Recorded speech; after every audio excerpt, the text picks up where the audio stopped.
নমস্কার সবরে। সবই হয়তো বারবার ভাববা একই জিনিস বারবার দেখাইরাম। কেনে দেখাইরাম? হয়তো কালকের ব্যাপারটা পুরো আমার ব্যক্তিগতই থাকলো না। আসলে ব্যাপারটার চিন্তাধারাটা পুরাটাই আমার। ঠিক আছে?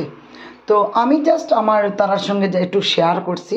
শেয়ার করায় তারার কাছ থেকে একটা মানে ঠিক আছে, তারা যেমন একটু সহযোগিতা করছে। ব্যাপারটা টোটালি আমার পুরা ব্যক্তিগতই থাকলো না। বারবার কইরাম যে কেউ কোনোভাবে ভাবিও না এটা কোনো দলগতভাবে আমরা তান্ডে সম্বর্ধনা দিতে গেছি না, আমরা আড্ডা দিতে গেছি।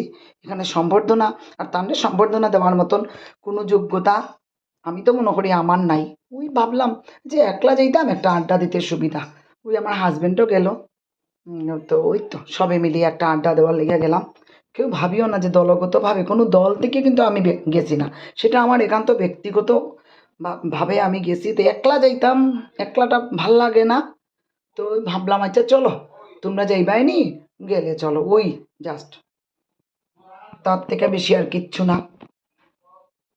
কারণ রূপন্দির সঙ্গে আমার শ্বশুরবাড়ির টোটালি একটা আলাদাভাবে ব্যক্তিগত পরিচয় আছে।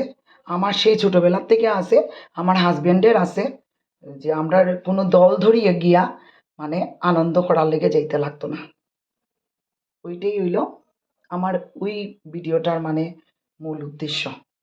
এটা লেগেই আমি আবার তুলিয়া ধরলাম আমার কথার মাধ্যমে। ঠিক আছে? ওকে।